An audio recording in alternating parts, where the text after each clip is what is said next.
call and ask for public comment. That's a good point. Good point. Well, we'll consider whether or not we let him speak during the meeting. Yes. Okay, great. So I call the meeting of the Bennington Rutland Supervisory Union Board to order at 6:31 p.m. And our first item is actually communications with parents, citizens, staff. So if anybody has any comments, to questions, etc., now's a great time. We have a few public on. Does anybody want to speak at this point, or wait until later? We can make room for it later as well. Okay. Hearing nothing, we'll move on to the reviewing the norms, which we typically do every meeting, and ask the vice chair, Mr. Chandler, to read our board norms. I knew Dick would be jealous. I'm not jealous. I'm excited. BRSU board norms. We will start and end on time, maximum of 2 hours. Be prepared for agenda items. The agenda will prioritize the most important issues. We will have time limits on agenda items. All members will have an opportunity to speak if they so choose. We will listen to who is speaking and focus on the issue at hand. And finally, we will not micromanage the superintendent. Great. Thank you, David. So now we have I move the we're on to consent. Dick never lets us get the question out first here. We've You yes, can rule we out of order. have Go the ahead. consent agenda. So Mr. Dale. I move the consent agenda. Second, Okay, a second from David Chandler. It's the minutes of December 7th and a hiring decision. Does anybody have any issue with us just approving it as the consent agenda? Hearing none, then all in favor of approving the consent agenda, please raise your hand. And Dean? Is Dean raising his hand? My hand's up. My hand's up. Okay, good. My mic was muted, but my hand is up. Okay. All those, anyone opposed? I think that was everybody. And abstentions? So that looks unanimous. Good. Okay, governance process. Now, I did have one please. question, if I could ask Randy, and that was if it's appropriate, just for a little clarification on the hiring. It said somewhere that it was a temporary, it was a temporary hiring. No, this is a permanent hire for our food service director. Kelly Foster resigned from her position. She's moving on to kind of next steps for herself. And so we posted the food service director position, and I was really pleased with our applicant pool. And Stephanie is a great hire. We have a transition plan in place for the transition between them that I feel also very positively about. So they'll be working together the last 2 weeks of January part-time, and Stephanie will begin full-time with us on February 1st. So those 9 days, I think, will be a good crossover time for Stephanie to get up to speed with our organization. May I make a motion? Should we as a board, okay, I think Dick's going to make the motion I was going to ask, which was, should we as a board? May I make her- a motion to formally thank Kelly for her incredibly wonderful and great job, and wish her extraordinary success as she moves forward. Is there a second? I'll second. Oh, there are lots of seconds. Yeah. Everybody's seconding. Yes, well said. We'll give it to Deb Linus. Okay. Oh, no, I was going to say the same thing. And as someone who ate lunch once a week at Floodbrook School for several years, her cooking is amazing and she's just charming. You know, everybody loved her. Kelly's a big loss, and I will make sure to have her watch this video, the first 5 minutes of this video, to hear that. So well said, and I couldn't agree more. Yeah, that is, thank you for making that motion, Dick, and you just beat David to it, but she has been a wonderful asset. But Stephanie looks like that's quite the impressive background, and looks like a great hire. So pleased to see that. Okay, today we get to the meat of today, which is the fiscal 22 budget, the general budget and the special ed budget. The goal tonight is, even though we've seen the general budget, this is the second time, special ed budget just the first time, but our goal is to approve the budgets, so we'll be in a good position to help the districts with their budgets. Mr. Dale. Do we actually, because it's the BRSU budget and they're each separate but wholly integrated, do we need to actually approve separately each budget? We could probably do them together. I don't know if anybody has any issue with that, but I think we're, but alternatively, it doesn't take much more time if we run through the general first, give Sue the floor to run through the general first, then we can have discussions. Could take a motion at that point and then get into the sped one, either way. Mm-hmm. But passing it over to Sue. Hey, hello, everybody. All right, so you've seen the general budget once already, as Jim mentioned, and we just have a couple changes in there for you. To start with, we had shown you in the last draft the inclusion of an assistant superintendent position at full-time. And we've changed that up a little bit. We've removed the assistant superintendent position, and instead we've included an MTSS/equity coordinator position. And I think title to be sort of tweaked as we move forward with what that position will look like, but that's what we're calling it today. And that position would pick up a lot of the responsibilities that I think we were originally considering for the assistant superintendent, along with some other professional development and items that could be in support of what we're working towards under the Consolidated Federal Program, which is why we're splitting this position 40-60 between the local budget and the grant, the Consolidated Federal Program grant, or our normal Title I, Title II, Title IV grant. So this won't be fully funded out of the general fund, because we believe we'll be able to fund the majority of it through CFP, but a portion of it is included in the general budget. So overall, since we had a 0.6 FTE assistant superintendent in the budget for this year, and there'll be a 0.4 for this position in next year, it's an overall 0.2 administrator FTE reduction. Okay. So that's the first. Is that grant beyond 1 year, or is this? Yeah. Yeah. So that's our annual grant. So we get Title I, II, and IV money every year. And I don't want to say it's stable, but it's fairly stable. It will fluctuate a little bit, but it's a sizable grant. It's in the budget. You'll see it when we can move a little further into the pages. And where we are in that grant, going to be eliminating one intervention position to free up some money, so that we can take care of funding some of this position. And before I move on to talk about any further numbers, I don't know, Randy, if you want to jump in a little bit to this conversation to talk about your thinking here. Right. This is a change from last month, and I think that it was important for me to take the time to really look at our long-term planning and the direction we're going and what's happening, and to spend a little bit more time with that. I kept hearing the phrase in my head over and over again.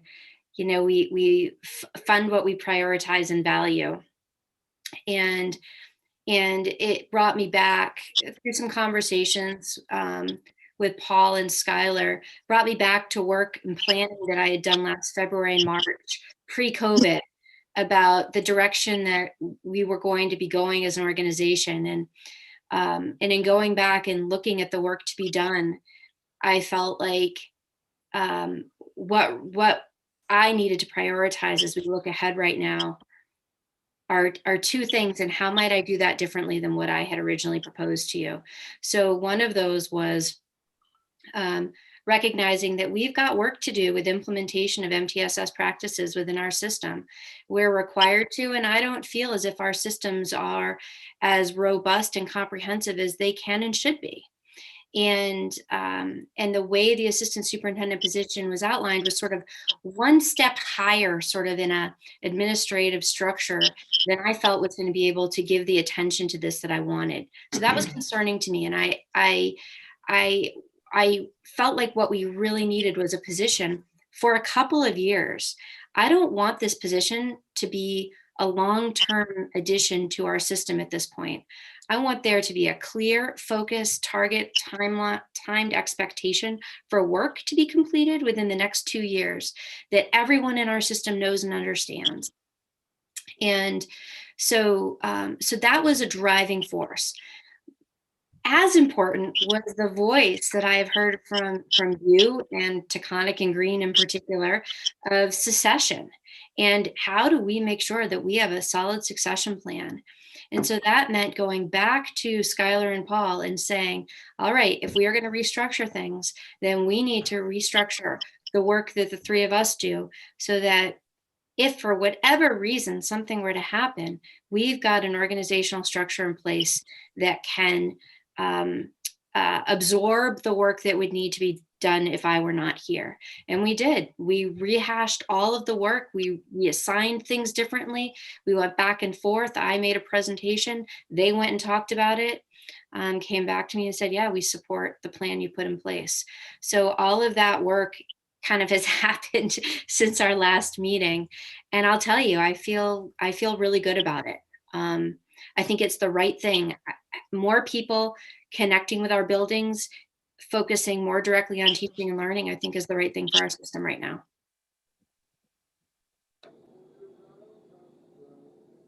Okay, so that's the biggest shift in the budget numbers outside of me finalizing health insurance up to the point that I could as of last week.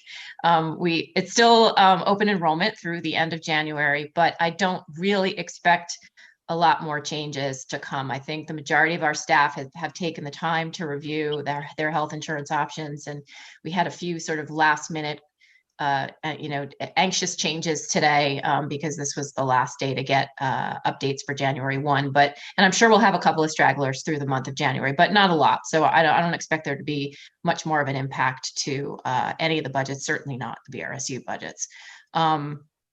So that being said, we have a 7.8% increase in assessed expenditures.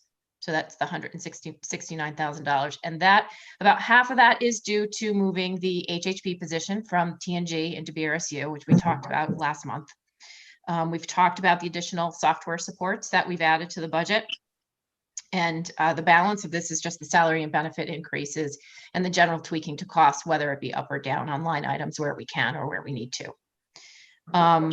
So you had asked, I think the last time around, what the impact of moving that HHB position out of TNG into BRSU will be to Medowee and TNG, and that's $11,000 approximately, assessment wise. So TNG is going to make out by $11,000 and Medowee will pay their share of that position by about $11,000. The only other thing I want to mention is the large amount of the surplus that we're returning to the districts. This is a bigger number than we would typically return. So right now, I'm showing $145,000. And if you look at packet page 8, that's our fund balance page. All right. So we've got on line 29 of packet page 8, a actual fund balance at the end of last year of $197,000. So we had set aside 50 to use to return a return of surplus for this budget year for FY21 already. So approximately 145 would be the balance of that. And so I'm suggesting we use 145, return that to the districts. And specifically just because of what we're seeing in all of the districts, right? Because we've got a decrease to the yield, which is increasing our tax rates across the board, 3+ cents, depending on which district you're in. And I think we have to return some of these funds to the district, sort of help them out with the tax rate, knowing full well that what does that mean the following year? We all know what that means the following year, right? That's going to bump things up because this money is still going to be in the budget unless we make cuts of some kind. So hopefully we will have some surplus to return the following year as well, but it's unlikely to be as sizable as what we're returning this year. And so that it is a decision we're making to give more money back this year. You'll see this on the special ed budget as well, than we would typically in any one year. But on the other side of that, we also are seeing larger surpluses than we would typically see. And we know that a lot of that is due to COVID. So it makes sense that we would return more money this year, given that we have raised money in last year's budget and this year, and probably aren't going to have to spend as much this year, just like last year, because of reduction in operation costs. So that's a quick summary. Does anybody have any specific questions about the detail? Just kind of throwing my 2 cents on, personally, it's always a concern when you're using surplus and the impact on the following year. But at the same time, as you say, the way the anticipated is just anticipated. It's unknown at this point. But, the way things are going, it just, we're facing this in the special ed budget, obviously, as well. And it just makes all the sense in the world to me to bump that amount in the way you're proposing. So, I had one little sort of question. I was thinking, and people can suss it out, but in the TNG meeting also, we were talking about, presentation and making things more transparent. And to some extent, I was thinking on the fund balance page, Yep. breaking out a line for what the, previous year's surplus used or deficit raised was, might be make it a little clearer for people if we actually had a separate line for Sure. surplus deficit. Yeah. Sure, I can change the way that's presented. Do anybody else kind of think that's a good idea or know what I'm talking about? Or Dick? I do. Do you think that would be clear? I'm not understanding. Michael? Yeah. No, I'm not understanding exactly what the breakout would be indicating. Okay. This would be Well, essentially, like at line 29.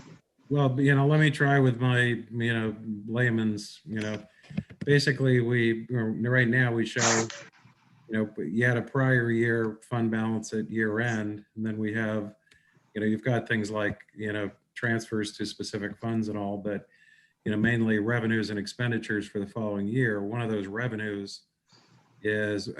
items is if we used a surplus from a prior year, that's actually a revenue item. So you could break that out of the revenue figure and show, an additional line. Am I saying it right, Sue? Yeah, what it would look like is if you look at line, for example, line 31, which is this year's anticipated revenues. What I would do is if you go to package page 7 and you look at where that number comes from, it comes from the subtotal line 21. It is this year's anticipated revenues.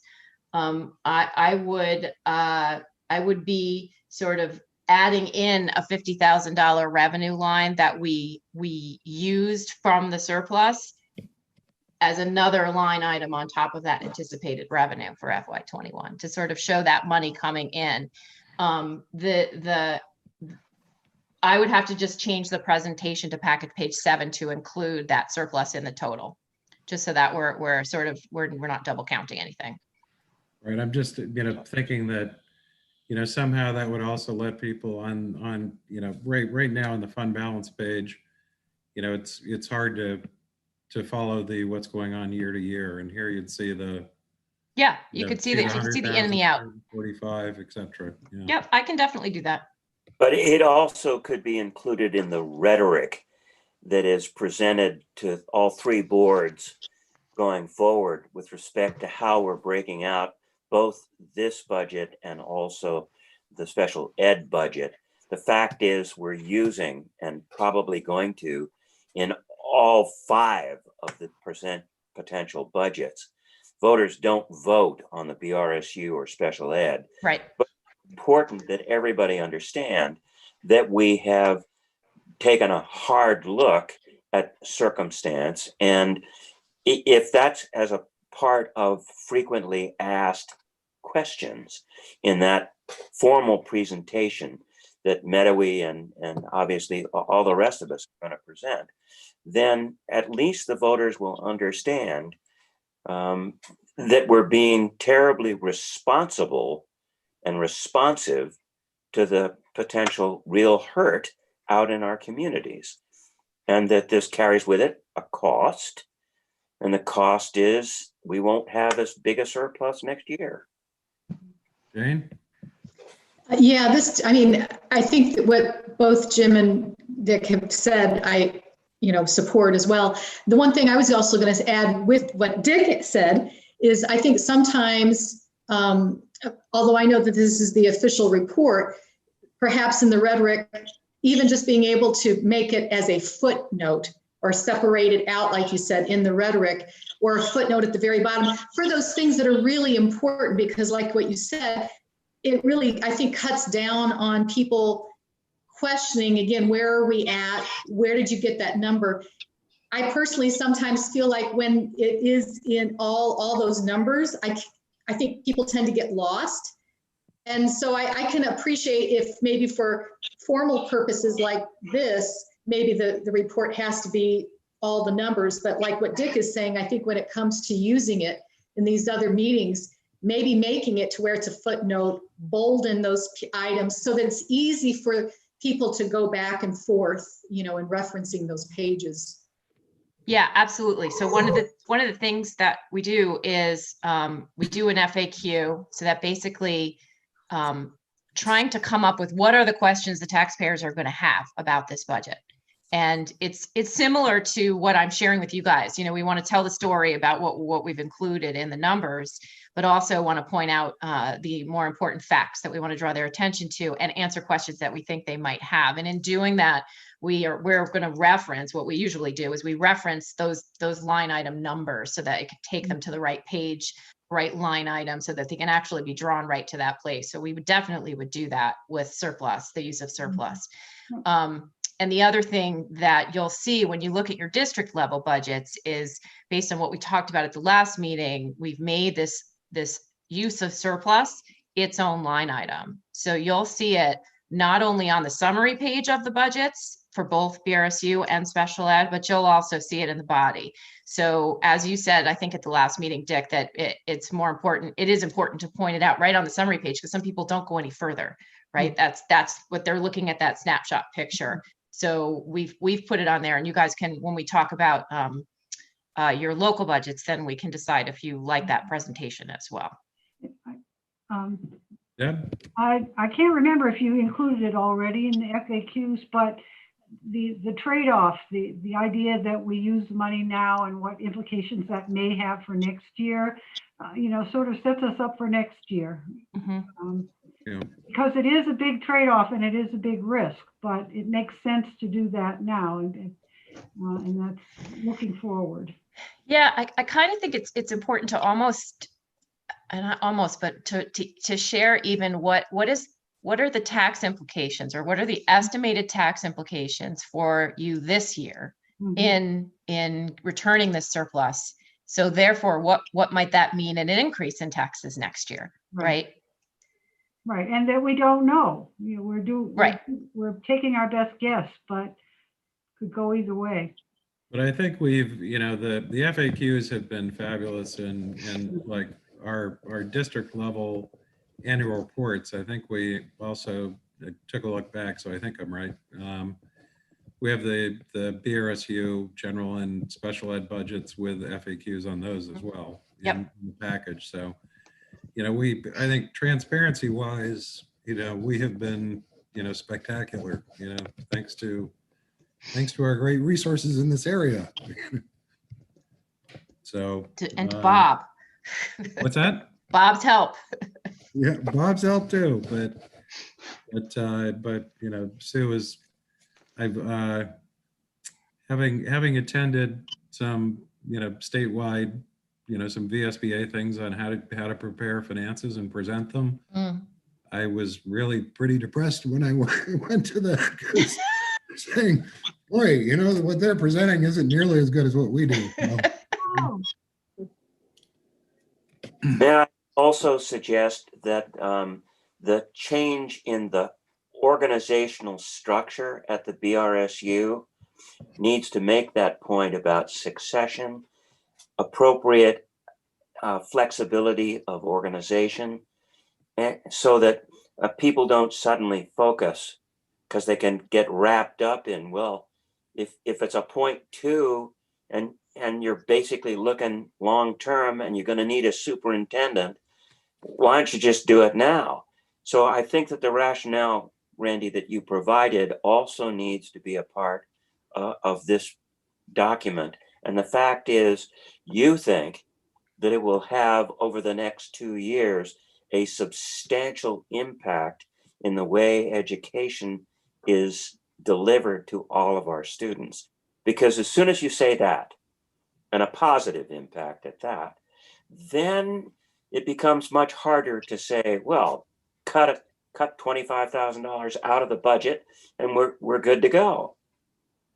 right.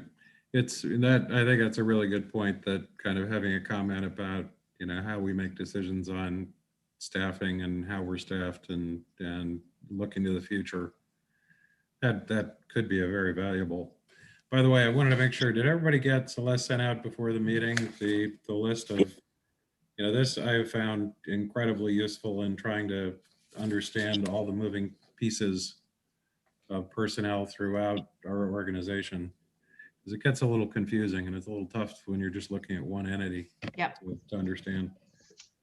So it's, you know. Do we need to include that document? Or is that really getting too far into the weeds and actually potentially compromising private stuff? I would think it's a little bit into the weeds, but having it available to answer questions and all, but that's just my gut. I mean, the summary page itself, not like, so what you guys got is the summary, and then you also have the detail, which breaks it out between BRSU funding sources and TNG and Medowee, right? So you have everything. But realistically, that summary page is no different than the payroll summary page that I provide you when I do your local budgets and in the BRSU budgets as well. So, I mean, I think it would be fine to include, and I think the first yeah, 2 pages. just that top page, right? The top 2 pages. I think Right. that because those comments are great and right, it gives you the whole picture. And I think I want to say last year when we did the annual report for TNG, if I remember correctly, we didn't include the payroll summary because I don't usually in the annual reports, and I think TNG decided they wanted it. So I think we were going to do that for all of the districts anyway. So I don't think it could hurt anything to include it. You know, it's a lot of numbers. Most people, it's going to be too much to look at, but for someone who's interested, it can't hurt. Yeah, again, for transparent, I like us being as transparent as possible. It's a good point. Do other people have any strong feelings on including that or not? The dog does. Okay. Okay, great. All right, Sue, did you have more to say on the general? I had one other thing I wanted to mention that, so I had mentioned that the assessed expenditures are going up 7.8%, but of course the budget itself, the overall budget, because we include grant funding in what you're looking at, that's a 9.6 increase. So we'll explain that as well. The reason for that big difference is because of ESSER, right? We've added a whole nother like $400,000 into the budget because we are getting a new grant that is not necessarily going to continue. Who knows? But you know, for now, that's a sizable increase, and we'll also produce some, you know, at least three new positions, which is great.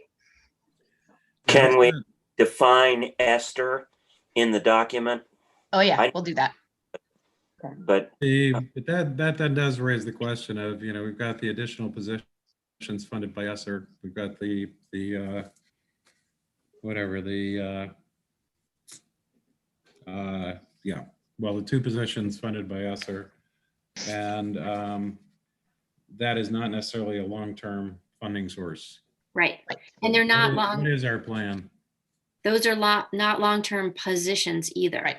So we again, thinking about the needs of our system, an additional nurse, because we of the the additional medical needs that we have right now and anticipate continuing for a period of time, the executive functioning coach and the social worker, which we're adding to help us with the transition back to school next year that we've talked about for the last few months, the social, emotional, mental health, getting back to school needs.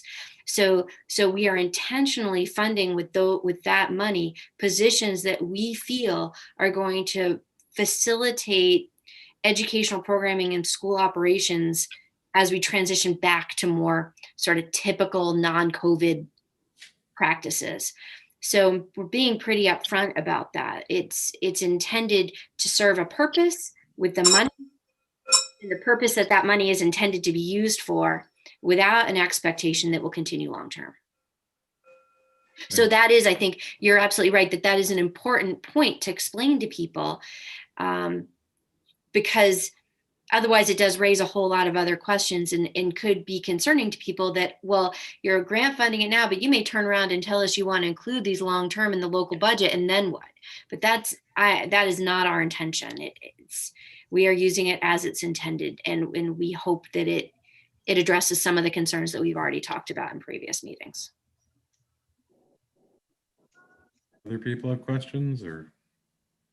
I have a quick question, two questions actually. So looking at the assessment on the hazing, harassment, bullying, restorative justice section that was in Sue's summary, it looks like you've got two salaries. Is that correct? The first one is the hazing, harassment, bullying, restorative justice coordinator. So that's basically a salary or benefits and salary. And then at the bottom, it says salary, benefits, and other. So is it two positions? Is it the main person plus a No. person? So this is that little summary that you're looking at, David, is just sort of the breakout of what makes up the 169,000 of the increased expenditures. So a big chunk of it is that one position. Right. And that bottom line number, salaries, benefits, others, is basically everything else that has changed in the budget. So, my salary increase, health insurance increases, any other line items that are in there, all that stuff sort of lumped together. And obviously there are some things that are going down and some things that are going up. People have changes in elections, all sorts of things happening. So that's just sort of the balance. Okay, thank you. And my second question had to do with the person who was going to be, who's now coming in as the equity and MTSS equity coordinator position. Is that also a short-term position, or is that a position that could be turned into a long-term position? So my goal would be that it is not a long-term permanent position. I'm basing this on my previous experience in leading some significant system-wide change. Putting a position like this in place for a short period of time with a very transparent, clear expectation and goal for what's going to be accomplished, I think we will have a much faster change process given the attention and support. And when people know that it's not going to be there anymore, it can help move things along. So my hope is that we're looking at 2 years with a very concentrated, specific purpose related to our multi-tiered system of support, PBIS work. Equity, I expect to continue, but the equity work can continue outside of this position. It's just a good partner with it right now. So then so question would be, if that turns into a 2-year position, then is your longer term plan that after those 2 years, then we probably would be back to looking at an assistant superintendent position? I don't know. Okay, that's a fair answer. And I was also thinking that was a great way to bring in bandwidth for to join your senior management team. And if this person is able to manage this transition in 2 years, without being hated completely, then he or she might deserve to be an assistant superintendent and part of your leadership program. So it's I thought it was a very interesting structure and with a lot of dimension to it. So I applaud you guys for coming up with it. Thank you. Michael? I have just a quick question regarding, I was a little confused. Let me see if I couldn't find this again. I know it was in somewhere in that summary, but will be a decrease to the T&G budget for this hazing, harassment, bullying position and an increase to the Meadowy budget. And I wasn't quite, is that like a complete transfer of that debt, or is it something that is shared? I was confused by that. Yeah, it's something that's shared, so it's part of the assessment. So what happens is that position is no longer in the T&G budget. So T&G locally saves that $82,000. And then we put it in the BRSU budget and our budget goes up by 82. And then T&G and Meadowy share that 82,000 based on your ADM allocation. And so the net impact to both of you is a positive for T&G and a negative for Meadowy, because you have to pay that share now, whereas you never had to pay for it before. Okay, I understand, For but BRSU, it's a wash because we take on the expense but charge it back. So understood. I get it now. Thank you. now I had a question. You mentioned with respect to the MTSS position that you had reduced an instructional intervention, which I'd noticed a position. And is that what's the thought on that position as to we don't need it now, but we will in the future, or what's the thinking there? Yeah, I mean, it is the way that the CFP, that our title funds are supposed to be driven by what our needs are and what our goals are and the areas of focus for our system and areas of growth. So,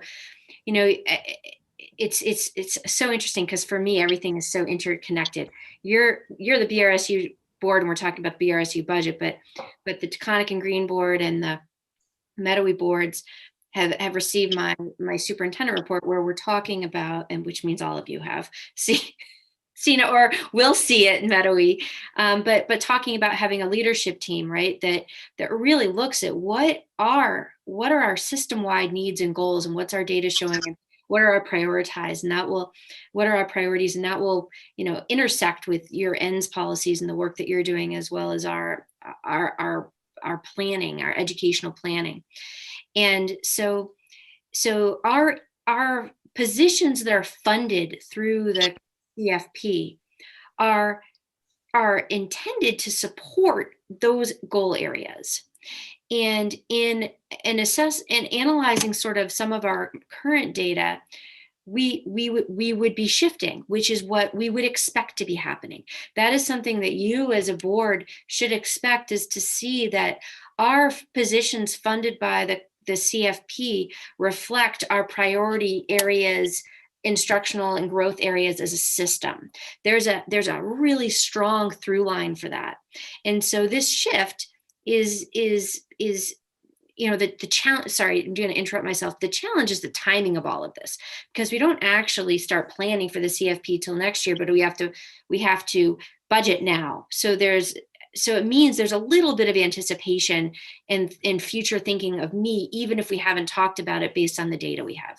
So the decision is being made based on the direction that I anticipate us going, based on kind of data that we've got right now and growth and success that we've had in the past in response to what we've already had in place. So you should expect to hear over time, you'll see this with me as in my leadership style, that you will hear me talk about what we're using our CFP Title I, Title IV funds to support, and they should reflect the goal areas that we have as a system in our schools.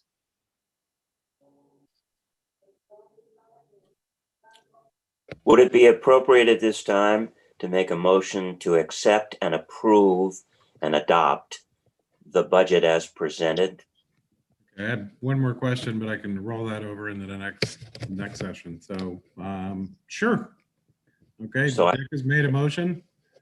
Do we have a second? I'll Okay, second. give that to Corey Rail. Okay. Saw her hand first.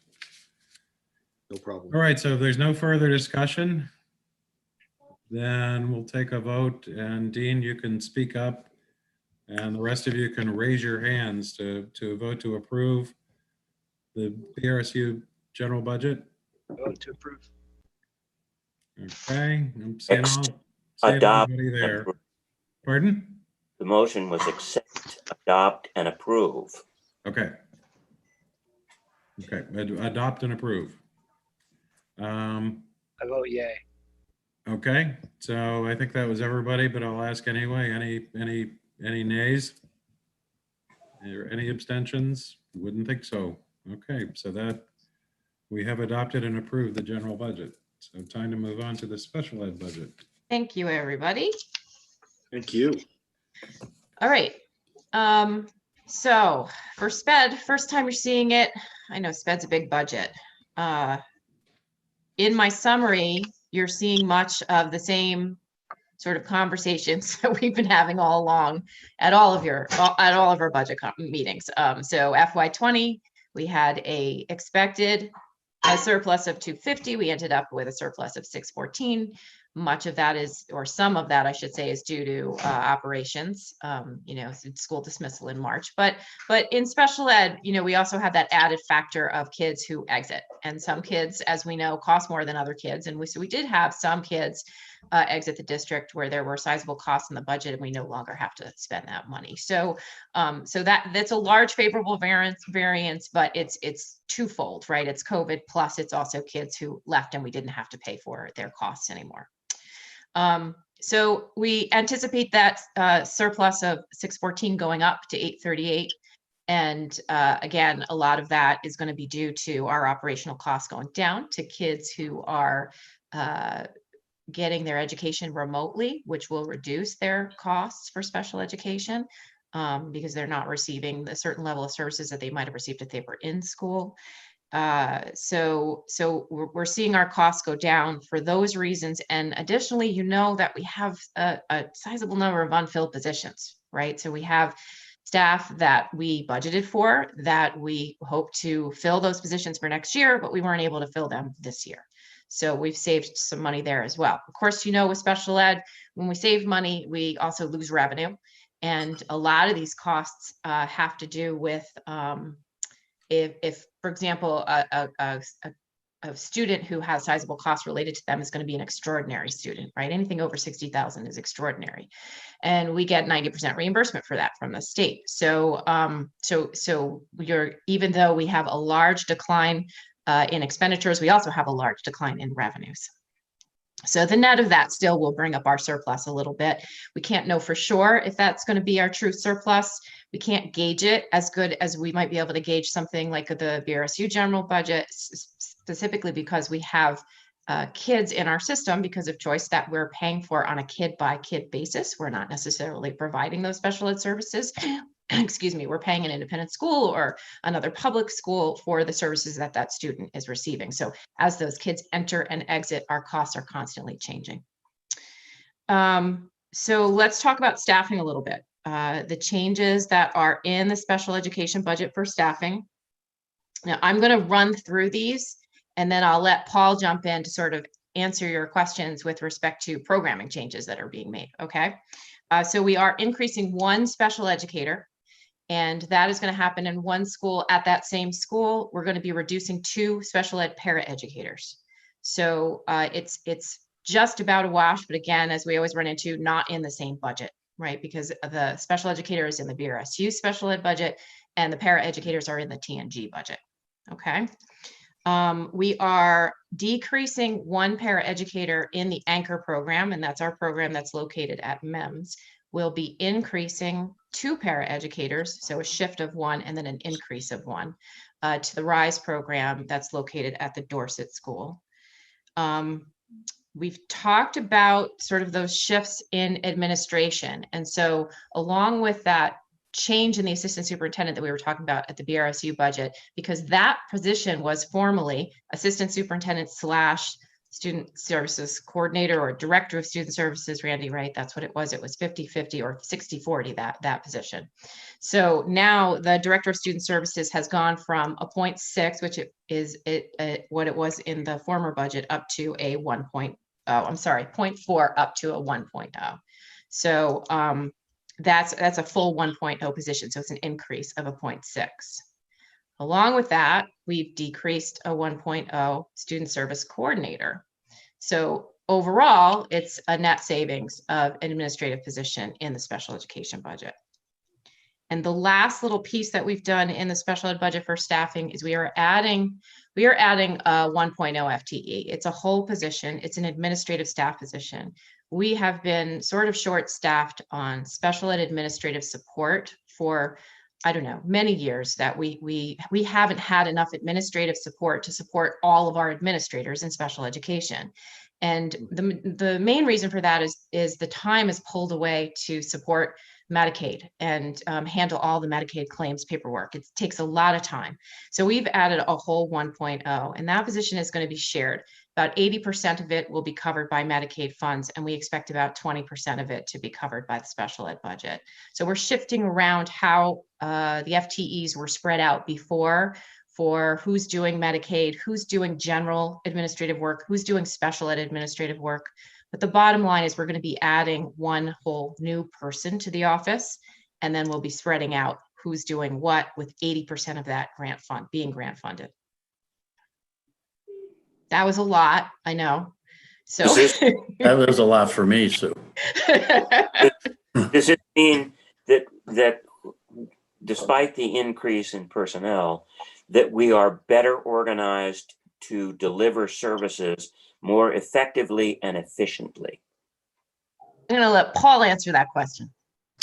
Are you specifically talking about office personnel, or are you talking just across the SU?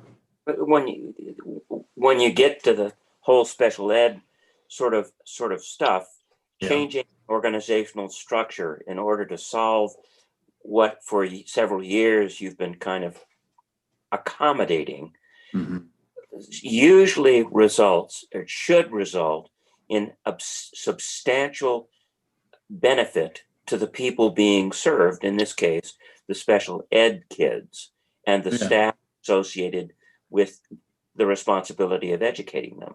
Yeah, Dick, by the way, hello, everybody. I'm Paul Eaton. I don't know if I've ever had the pleasure to meet you, but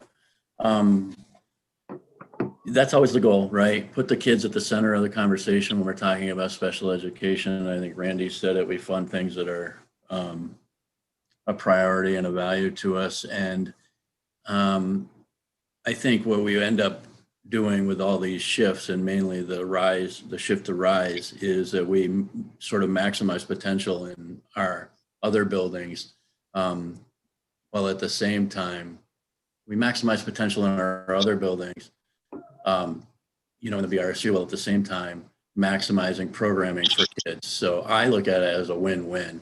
I'm happy to talk about RISE and why why we're expanding it, if that's something you're interested in. But it makes good sense. The program was super well received. We have strong professionals in there. Kids' goal progress is improving over when they were being served in our buildings because of the nature of the expertise that resides in RISE for us.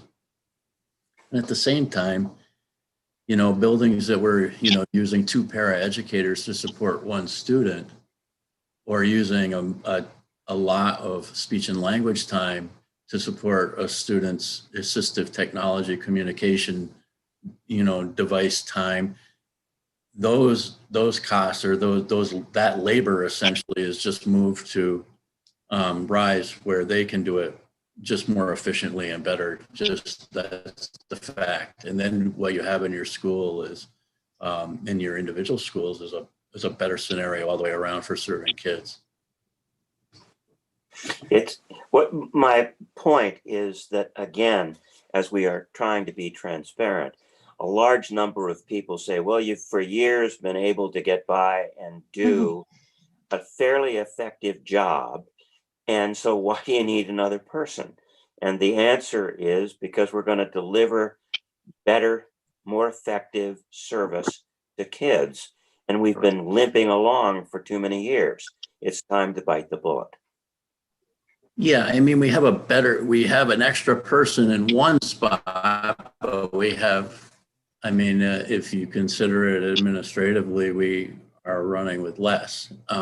So I think that's a good point to make too, as well, to the public. But Dick, that's the goal all the time, is to deliver better service for kids, but also to be fiscally responsible. The pre-K director position, we chose not to fill that because I felt like that's something that I could usurp and I could take on. And so I think that's a good point when we talk to the public about how we are stretching our abilities to do more in light of wanting to do better for kids. We want to do better for kids, but we have to make sure that the public is treated fairly as well. I would just add that I think in with respect to specifically what Sue was talking about the administrative assistant staff addition, that what we have found was that our student service coordinators were doing a lot of work that really could be done by an administrative assistant. So we had leaders who were spending a really significant amount of their time doing tasks that could be done by an administrative assistant, which pulled them away from their ability to lead their teachers and supervise and support their teachers in doing the work with kids. So by making the decision we made to not fill the student service coordinator, hire an administrative assistant, the intention of that was to make sure that people's expertise were where they needed to be within our buildings to support learning. So I guess I'll just kind of jump on that particular decision in light of that question, because I think no, that's okay. I'm sorry, Dick. I didn't understand that you were sort of talking specifically about the admin assistant position. I'm talking about the whole, yeah, Okay. a net. Yeah. And I think we have, we're, by using our resources more efficiently and using the right resources in the right place, we have an improvement. But I think, also have just the fundamental decision of when the decision was made to start RISE. I mean, that was a decision, that was centered on providing better service to kids in a more efficient manner. They, kind of come together. I think that's kind of what you're saying here is you're looking at to have better outcomes with fewer resources in total. Yeah, and we have evidence of that, which is great. Deb. I have a stupid question. Could you explain what RISE is? I wasn't here when that was set up. It's a program that serves our neediest autistic children. Right now it serves K through 3 students, and the expansion that we are considering or that we want to go forward with is we want to make it K through 6. Part of the reason, some of the more immediate concerns are that we had at least one student that left the district because we couldn't really serve them in that K to 3 program, and they were a little too old. Another, we've had at least one student move from out of state that is not entered into our schools yet, that has pretty severe autism, and we're planning that RISE will probably be the place that student will need to be served. And I always say probably, talking about special ed, because I don't like to say anything concretely until the day we meet as an IEP team and we make those decisions together. But, and in the pre-K, which is, that's where probably we have the most burgeoning autism population. And so those kids are coming. And so we really need to look at ways to build capacity for those students. And, if you start it now, the genesis was last year, and you start improving on it year after year, what eventually will happen is those experts, you would hope, in that program can start to triage in our other schools as consultants. Those, so our schools become more and more capable of maintaining some students with more severe disabilities in a way that is productive for the student and more cost effective even than now for us. You're right. Thank you. Well, seeing the Mike, I'm sorry. Mike. I just have a quick question. Sorry. It's non-budgetary, but I wondered, you mentioned a burgeoning autistic population coming up. Are you noticing an increased frequency or, a larger expanding population in those ways, Paul? So the population in pre-K is, so Michael, there's 5 students now that in pre-K, I don't know how much I can really say, but there's 5 in pre-K that we would consider meeting that criteria, and that are not just sort of your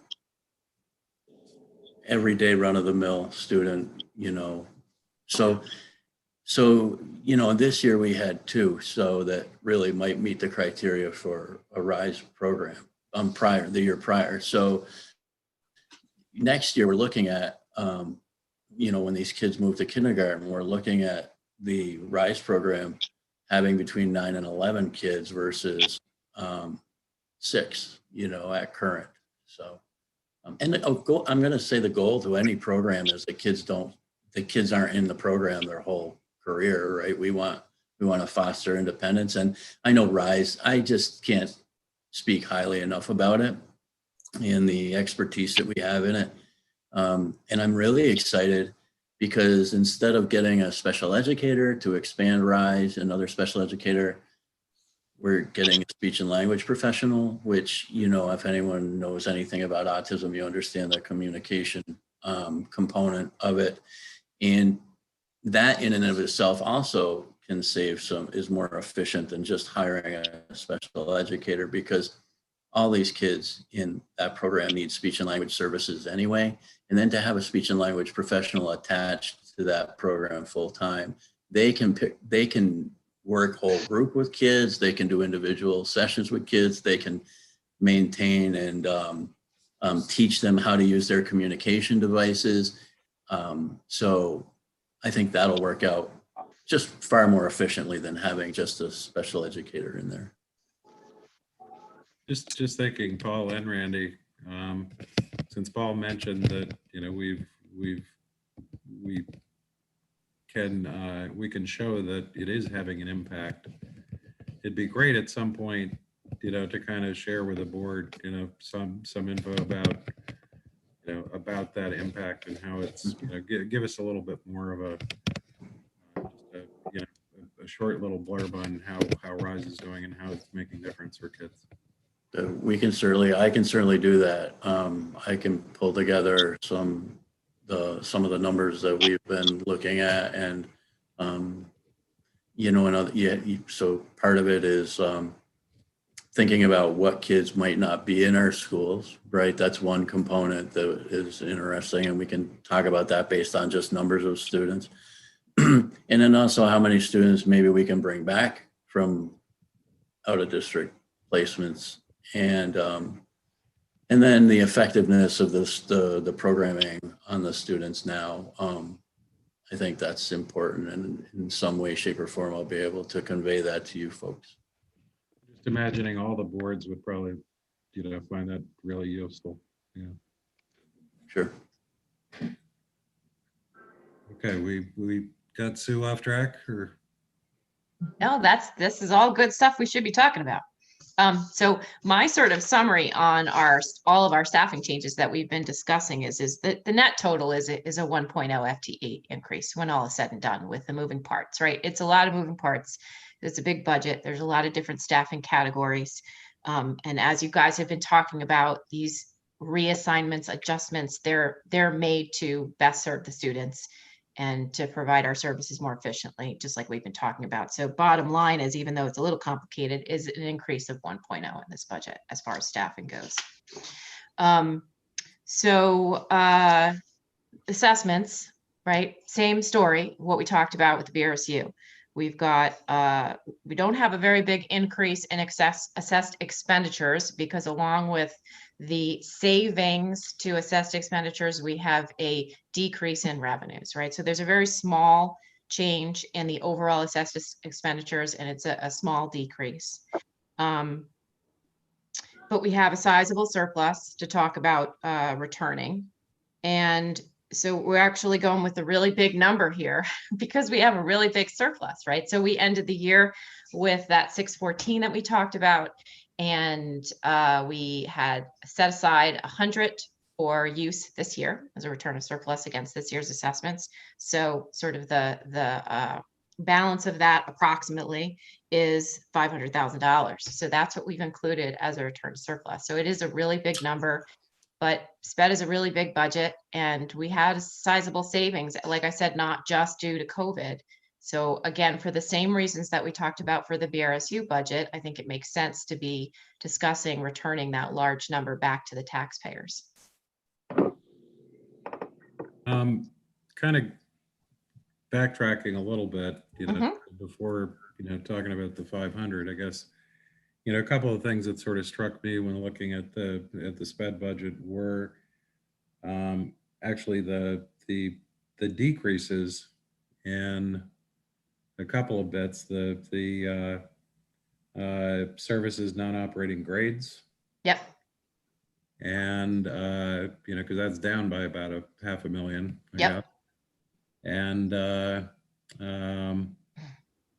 then looking at then we've got also, way back on line 133, services tuition down dramatically. Just looking at, I guess the first thing that got me was when we're talking about non-operating grades is it's a significant decrease. You did note that we had, 22 budgeted students exit, 15 come in, decline of 7 on a net basis. But I'm just trying to figure, could we get caught out with that size of a decrease in the non-operating? Well, if you by caught out, do you mean caught off guard and have it go right back up again? Yeah, or actually have it turn out to we decrease it by $500,000, but then the actual expenditures next year are flat. To Yeah, I mean, so think about this as the same way you think about your tuition in your local budget. That's what I am thinking about. Right. And so do we cushion it, right, with the anticipated students? We've never done that before with special education. And I think one of the reasons to not do it is there is so much fluctuation in and out. Whereas in your local budgets, you tend to see your overall enrollment, even though there are kids going in and out, you tend to see that overall enrollment number increase. I can't say the same for special ed. And on top of that, you wouldn't be actually doing a kid count. You would probably just project a number. Like maybe we say, okay, it's $500,000, and then half of that gets reimbursed, right? So it ends up being $250 that gets rolled into the assessments every year to cushion. Perhaps on a year where we were facing a deficit or we were breaking even and we wanted to make sure we were covered in the future, in the following year. But in this year, we're still anticipating a surplus this year. Again, Right. Don't really know if that will materialize, right? Because kids are always coming and going. Right. But when you're talking about, especially some of this handful, this net 7 of kids, we have kids that because of residential placements, it's very expensive, or even kids that aren't in residential placements that are way over the 60,000 mark. So just a handful of kids can produce a really big number. And yeah, that can turn around and happen the same way by having those kids come in, but at least we're going to get the reimbursement for that. Yeah. No, So I'd hesitate to throw that kind of stuff into an assessment. Not thinking about even, padding it. It's more a question of, what got me nervous was this is such an unusual year that when we see the numbers changing dramatically, it's essentially, do we feel comfortable that our assumptions for next year are probably reasonably valid, You know, are there kids that exited the system this, you know, if you had 22 kids exit the system, if some of those are still in school, Yeah, I can some of say those are not. coming back in because, you know, their parents are elsewhere right now or whatever. Mhm. Yeah, this year we did see an increase in students who are homeschooled. And there are special ed students. We have 11 total homeschool kids in the special ed realm, and none of them, actually one of them, who would be considered a significant cost, I think, above and beyond. And last year we just had a very few, 3 or 4 special ed kids who were homeschooled. So I don't think that's going to throw things off kilter that much, Jim, with the kids that I went through, you know, Yeah. and so I think we'll be okay with that. Yeah, because this is, you know, I'm looking at it, you know, you guys understand the whole picture here. I don't know, and I'm not supposed to know all that much. So it's just, are you coming, I guess it's down to, are you comfortable with those, you know, with that being a reasonable? Well, I always worry 100% of the time. So no, I'm never comfortable, but It's and nature. it's the nature of special ed too. You know, kids come and go, and costs, you know, one day are not nearly the same as they are the next. But I do have a lot of faith in Sue, and I think Yep. I think it'll be okay. I think all of us do. I'm just thinking of, you know, with I thought it made, you know, personally, I looked and I said, you know, putting the 500 in of surplus made a lot of sense, unless something is out there that, you know, that kind of gives us a little bit of cause for concern. Jane? One of the things I wonder about here, but again, I think it's all speculation and having to wait to see what happens. But I know that with developmental disabilities, home caregivers, you know, parents were paid this year to be providers. So I think potentially one of the things that I wonder if this could be kind of a mediating factor and how much in the future it might play into that, because there really is there is a push right now to have that renewed so that parents and family get paid for tending to children. And I think that I got the sense in talking to some of those parents that if they were paid, You got on mute. Yourself, Jane. Jane, you muted. oh, I'm sorry. I think, hold on. No, You're muted. Yeah. You unmuted for a sec there. There we go. Sorry. It was my sense that in talking to some of these parents that got paid, and for the first time they felt like financially they could stay at home and care for their children and educate them if they need to do some, you know, stay at home. Right. So it could be like work from home. That they would hope that there would be a move toward getting paid again. I don't know. Yeah, so that's through developmental disability services, through whichever the designated agency is. I think that and it will be interesting to see, I agree, Jane, to see what happens over time as people are looking at creative ways to provide services across the board. I think, Jim, I would just make one more comment regarding your question. As you look at this entire budget, you can see the impact of COVID. You can see it on last FY20, you can see it on FY21, and you're seeing it on FY22. We are kind of along for the ride right now and making the most intentional and strategic decisions we can, given the information that we've got.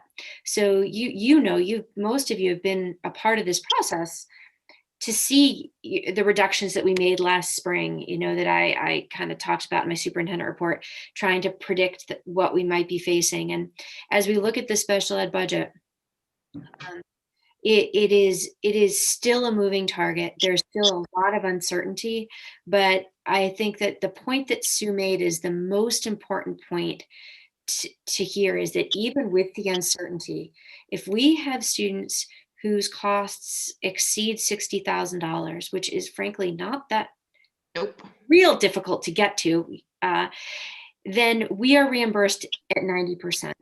So this is actually an area in which the recommendation that we're making, I think, is as sound as it can be given the circumstances we find ourselves in.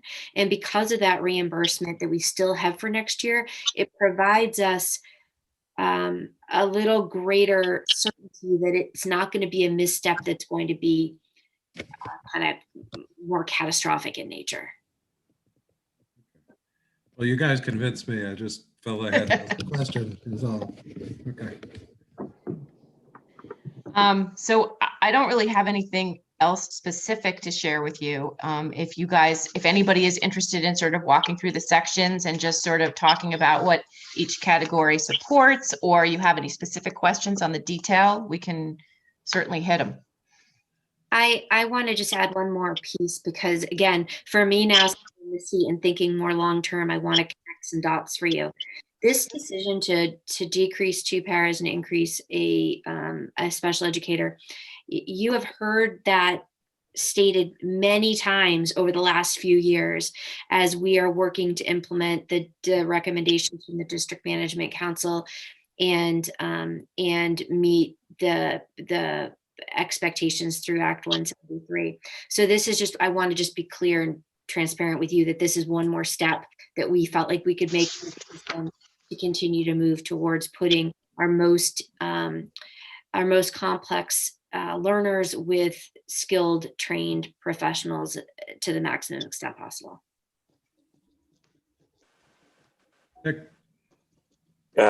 Just because the special ed budget is so mandated on so many different levels, and it's year in and year out, if people show or don't show makes a huge difference.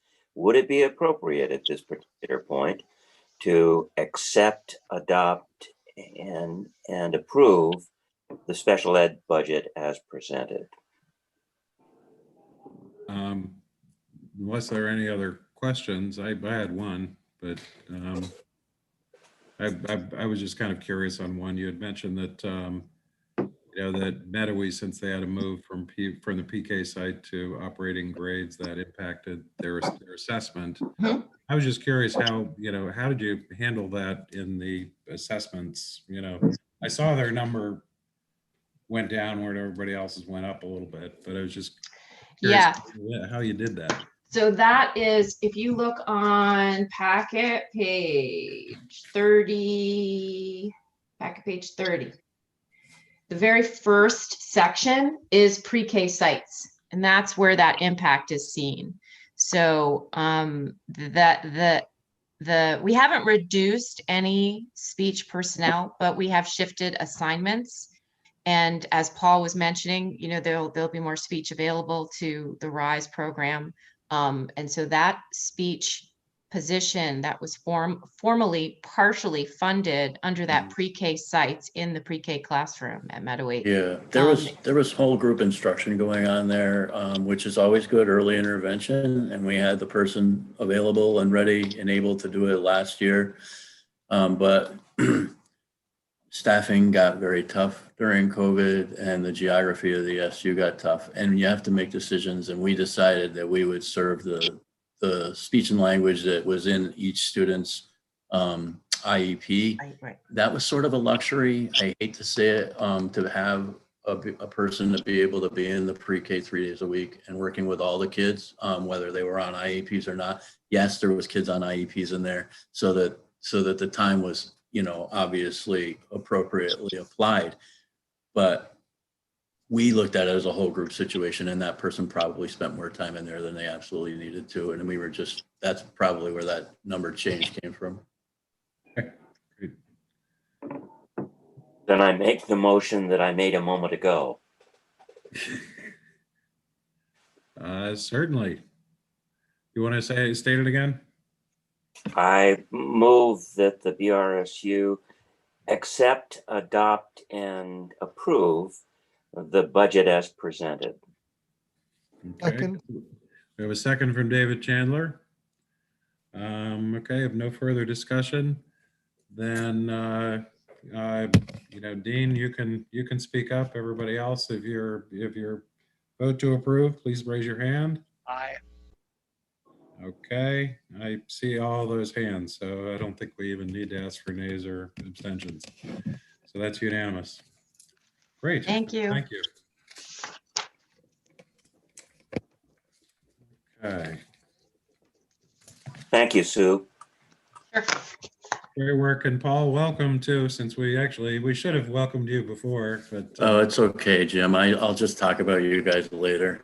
Actually, you seem like an incredibly nice bunch of people, so I'm glad that the SU is under your guidance. So I'm not just sucking up either. It's not my nature. That could be questioned. Flattery will get you everywhere, Paul. Yeah, Randy told me, Paul, before you go there, you better have some compliments ready. That's Yeah, that's right. Throw your superintendent under the bus. No, she's a good friend. And it's nice to have you on board. And as always, when we go through budget process, just kudos to Sue, because that's, as I said, next to everybody else I've seen around, other districts, you just put them to shame. So it's, She does. That's very That's true. kind. I've worked in other districts, and Very that's impressive. just the truth. So it's just the truth. So, Thanks, folks. all right. So we're doing well on time. The next item we have in here is legislative updates, and I talked to Randy, and she said I said, is that me? And she said, sure. Anyway, I bore you for a couple of minutes just with kind of, this is the David and I on the VSBA board, and I'm being on I get to have a few more meetings than David since I'm on the executive committee. So get a little bit of the inside scoop, and we've been discussing what's going on in Montpelier. Basically, as probably everybody's been saying, the expectation is that there's going to be relatively little time in Montpelier for issues other than COVID-related issues. That's certainly what they're saying, but we're kind of trying to push on a couple of items in the education committees, mostly in the House, but potentially the Senate. We're not sure who's going to lead up at this point. Kate Webb, who has been the chair of House Ed, is going to continue as chair of House Ed. Philip Baruth, who's been chair of the Senate Ed, is apparently not going to be doing it, and we don't know who is going to be doing that. But that, I think, will be settled like tomorrow. We're trying to push on a few things, and to get the legislature to take some action. One is actually on our fun issue of healthcare negotiations, which turned out so well last time. So we're kind of, and that actually may get some activity, because right now the NEA is pushing on. They're trying to push very hard on a couple of issues that most school boards in the VSBA are not overly excited about. We're trying to push on some issues that, like when you go to arbitration, then they have to consider the financial impact of the decision and actually write in their arbitration decision why they decided what they decided, which was not the case in the last go round. So we're kind of trying to push pretty hard on getting the legislature to consider making a few little tweaks to Act 11 that created the statewide bargaining. Basically, and since there are issues that I think are in the best interests of school boards, and there are issues that are in the best interest of the NEA, we may actually be able to, the last session, the Senate Ed, Baruth, who was heading up Senate Ed, actually said, you guys go and negotiate amongst yourselves and come back to me with something. And that was kind of done with a sort of we could agree on a few things, but it ended up not getting to the point of being legislation. So we may be able to get some activity there. The other likely Act 1, well, also in the legislature, the weighting study. that pupil weighting study that, looking at changing the weights of each pupils in equalized pupil in the equalized pupil calculation for taxes. That is a big issue. The report actually came out at the end of 2019, and a lot of people were pushing very hard to get some activity on on coming up with an implementation plan for those weights. And there's still a lot of people. I've actually been attending. There's a group that was started by some folks up in Burlington on their school board to try to push on this, and there are a variety of people who want to push on it. The VSBA has taken a position that yes, the weighting study, recommendation should be implemented, but it's very important to come up with a plan that doesn't negatively impact those districts that are going to be financially disadvantaged by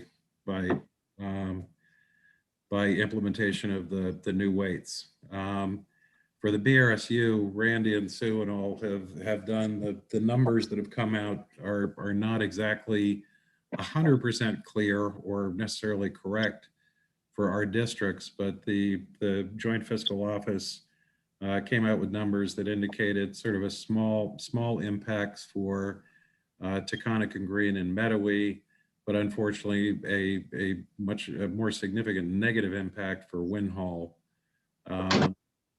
if the new weights were implemented immediately. So we're going to be paying attention to that. There's already been one bill put out there that says, okay, we'll put the new weights in place, but we will limit for the first year how much you can be impacted, for the second year how much you can be impacted, the third year, sort of like the Act 46, giving 8 cents, 6 cents, 4 cents sort of thing. They're trying to come up with a way to ease that. So that the weighting study is something that actually may happen in the legislature.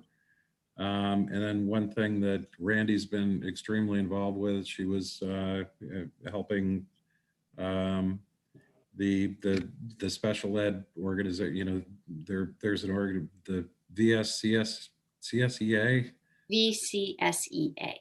Yeah. Vermont Council on Special Education Administrators. Correct. Yes. Okay. This is on Act 173. If you all remember where we've been discussing the changes in special ed. Well, a big part of that is the funding moving to a block grant funding model. And Randy's been involved with, this isn't really in the legislature, it's with the State Board of Education. They're trying to set the rules for how Act 173 will be implemented. And there are a variety of issues. Randy gave me the whole, spiel on this. So there are some real key issues. Right now, luckily, the State Board of Education has a sort of draft set of rules, which are actually pretty good. But there are a variety of other parties who are trying to come in and say that suggest changes that the VSBA, the VCSEA, the Superintendent's Association, Principals Association, all don't think are useful changes. So all those organizations together have put their 2 cents into the legislature and are trying to move to get the Act 173 rules passed as they had been drafted and as the VCSEA and others agreed would be sensible. So that's just something else that's happening out there. So not a lot is likely to happen, but healthcare negotiations hopefully will. The weighting study, I think we all have to, that's going to be very interesting to us once a solution happens because it's going to impact us. And on Act 173, that's just a big issue for our activities going forward. Yeah. I just want to I mentioned this, I know at least at one other meeting, but I'll mention it with all of you as well, that then the numbers that are included right now for our districts are not accurate because they are using the free and reduced numbers for our 6 BRSU schools to inform the entire SU population or the entire district population. So, for instance, the numbers that represent the Taconic and Green District are taking the free and reduced for the 5 T&G schools, but applying that to all students. So I've been working with the Joint Fiscal Office. They're aware of that error. They don't know quite yet how they're going to fix it, but I want you to know I'm very much on top of it. And part of that entire process will be as things progress, I will be working with the schools that our students attend to make sure that we have the accurate numbers from an independent and public schools that we don't operate, to make sure that the weights that are being given to our students mirror our actual demographics, which they do not right now. So please don't get too caught up right now in what you're seeing, because it's not right. Okay. But I'm on top of it. So keep you posted.